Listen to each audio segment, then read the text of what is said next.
What's going on, wrestling family? Welcome back to the channel. This is called Disrespectful WWE Moments. Now, before we get started, hit that subscribe button. Let's get into this. Sure, WWE might not be real, but it's not as scripted as you might think. Wrestlers have done some truly disrespectful stuff, and some of them have even led to real fights. First though, you need to decide who is wrong in this situation. At WrestleMania 27, there was only one women's match, a 6-person mixed tag team. This one was Snooki? This meant the majority of female WWE wrestlers weren't gonna get a spot on the biggest show of the year. To make matters worse, two of the competitors in the match were reality TV star Snooki and Trish Stratus, who was not wrestling full-time. This made a lot of female wrestlers who were full-time members of the roster pretty upset, including John Morrison's girlfriend at the time, Melina. Morrison was mad about this too and vented his frustration by not hugging Trish Stratus after they won the match. Trish was so upset about the snub, she and Morrison actually got into an argument backstage. Stratus accused Morrison of being unprofessional and taking a moment from the fans. Morrison responded by saying Trish was taking a spot from a full-time member of the roster. Stratus talked about the incident years later in an interview, and it doesn't sound like she and Jomo have patched things up. Thankfully, this incident did not lead to a fight, but somehow over a hug? we'll be getting to that soon. When your name is Brock Lesnar, there are a lot of things you can get away with that most people can't. One is disrespecting your boss. Towards the end of Brock Lesnar's first run in WWE, the Beast was beaten up, tired, and did not want to be wrestling anymore. Lesnar informed Vince McMahon he was leaving just days before WrestleMania 20. McMahon was not happy about this and changed Brock Lesnar's match. The original plan was for Brock Lesnar to beat Goldberg in 30 seconds. However, once Brock said he was quitting, McMahon had the match changed and Goldberg beat Lesnar. After the match, the Beast looked straight into the camera and gave it 2 middle fingers, which were directed at Vince. Despite telling McMahon to go fudge himself, Brock Lesnar returned to WWE in 2012, where the Beast would dish out more disrespect. The August 11th, 2014 episode of Raw was a big deal, since it featured Hulk Hogan's birthday celebration. However, the party was interrupted by Brock Lesnar. This was all part of the script. What wasn't was what Brock said to Hulk Hogan.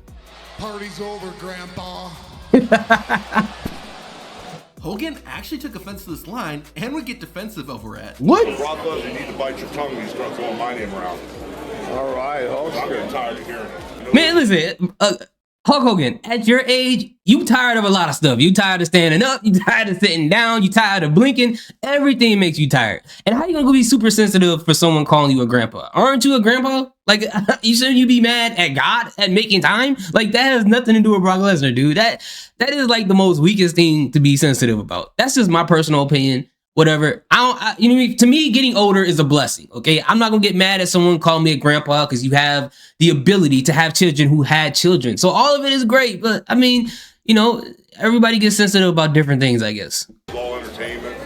You know, we're supposed to have fun with it, but when he starts throwing my name around with my wife and my kids, he's crossing the line. Did he say his wife's name? Did I miss something? I gotta go back and watch that episode because I don't remember Brock Lesnar saying anything about his wife and his children at all.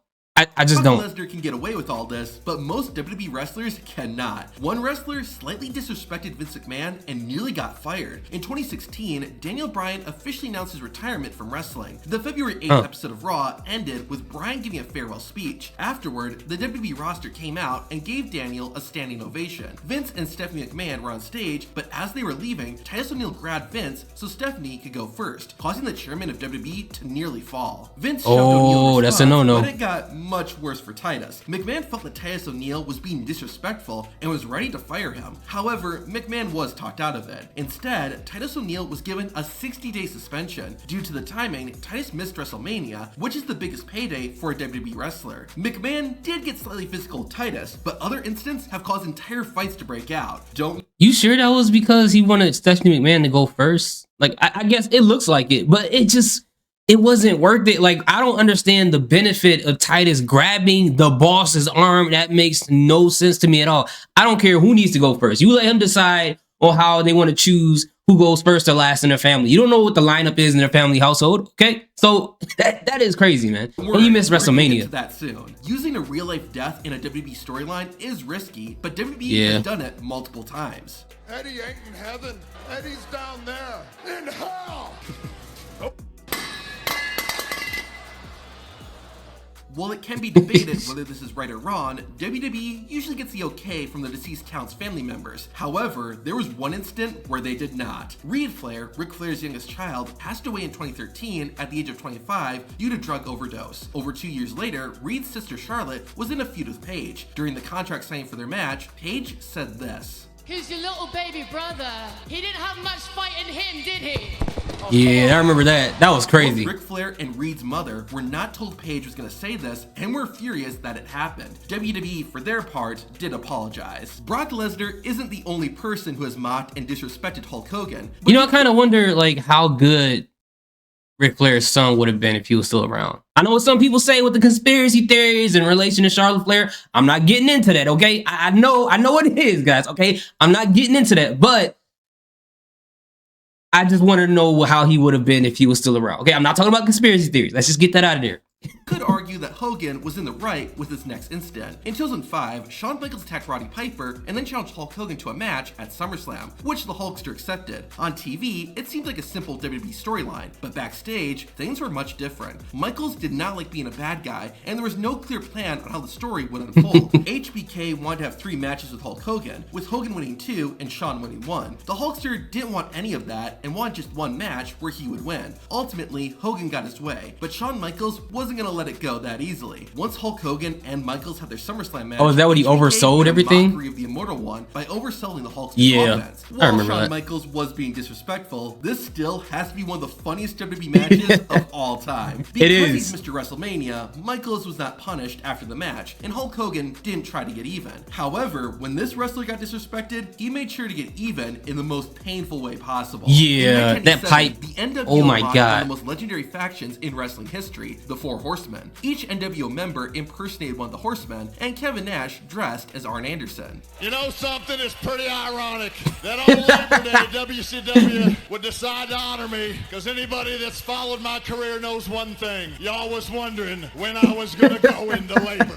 Nash in the crowd may have thought Oh it was my funny, God, but Arn man, that Anderson costume is did crazy. not. He felt the impersonation, but Anderson was retired at this point, so AA had to bide his time. But eventually, an opportunity for payback presented itself. Over 2 years after Kevin Nash's disrespectful impersonation, Big Sexy was wrestling a match against Bret Hart. Arn Anderson had to perform a run-in, and he told Kevin Nash exactly what he thought of Big Sexy's impression without saying, "It's not just When you hear that with the sound, oh my God, it sounds crazy. the male wrestlers that are disrespectful. Female wrestlers do it too. In 2021, the SmackDown Women's Champion, Becky Lynch, was drafted to Raw, while the Raw Women's Champion, Charlotte Flair, was drafted to SmackDown. Behind the scenes, Lynch and Flair had a strained relationship, but they had been able to keep it private. That was until the two met face to face to exchange titles. Flair went off the script and dropped the Raw Championship in an attempt to devalue the title Becky Lynch was about to receive. Lynch was furious and went off script too. Becky threw the SmackDown belt at Charlotte, which Flair let fall to the mat as well. Everyone looked bad, and Michael Cole even gave a facepalm as it unfolded. Not only did both women disrespect each other, but they'd also disrespected the championships by treating them like toys. Once Becky and Charlotte got backstage, they got into a heated argument. Charlotte was then asked to leave the arena early to avoid having the situation get even worse. While Lynch and Flair didn't get physical, some wrestlers have, and we'll be sharing that very soon. Considering he's the world's strongest man, it's honestly kind of surprising that anyone would disrespect Mark Henry. In 1998, Mark Henry was walking towards the ring for a match when Triple H taunted Henry by dancing like a monkey. It's a good thing Triple H wasn't in the match. Otherwise, he would have likely earned himself a receipt. Years later, That's not a good Triple H's look. father-in-law would pull a prank on Henry that the world's strongest man did not find funny in the slightest. In 2011, after WWE had finished filming an episode of SmackDown, Mark Henry was told to go out to the ring for a match against Sin Cara. However, Sin Cara never came out. Henry was out there for so long that fans started to leave. The world's strongest man eventually realized he wasn't going to have a match and went backstage, where he erupted. Mark Henry was furious that he had been pranked and felt that Vince McMahon had disrespected him. Henry was so upset, in fact, he was ready to quit. McMahon later apologized, but said the anger Mark Henry displayed would make for a great character. This evolved into the Hall of Pain storyline that led to Henry becoming a world champion. Thankfully, Vince McMahon was not backstage because Henry may have gotten into a fight. Unfortunately, that's what happened during this next incident. When you get so scared of somebody, you have to give them the world championship belt. Oh my! That's when you knew that you messed up, man. Written rule amongst WWE wrestlers is not to use someone else's Seth moves and Cody? unless you have permission. The Great Khali never mind. didn't know this or chose to ignore it, and it got him in trouble. Not long after Khali debuted in WWE, he started butting heads with another giant, The Big Show. The two did not get along backstage, and this reached a breaking point during a show in Puerto Rico. During the event, Khali shushed the crowd and gave his opponent a chop across the chest. Big Show was irate because that was his signature move. Show confronted the Great Khali backstage, and what started as an argument turned into a fight. Big Show threw the first punch, but Khali got him right back. The Giants kept fighting as a crowd of wrestlers swarmed around them. In the chaos, Big Show tripped over a chair and fell to the floor, which brought an end to the brawl. Not only did Big Show lose the fight, but he had to apologize to Khali, which the Indian Giant accepted. Despite losing to the Great Khali, Big Show is legitimately strong. To see him, You know what's crazy? The Great Khali be getting active on Instagram. He be commenting on people's stuff and everything. It's always really strange. Oh, I know what that is. But anyway, AEW, this reminds me, AEW, please, please let Big Show go home. We don't need to see this man on TV. It looks so painful watching him stand up. It just looks, why are you guys doing this to him? Why are you guys trying to make him get into a feud? It makes no sense at all. But anyway, thank you guys so much for watching. What do you guys think about these disrespectful moments? What were your favorite disrespectful moments in WWE history? Let me know in the comment section. Thank you guys so much for your support. Salute. Peace. Have a good day.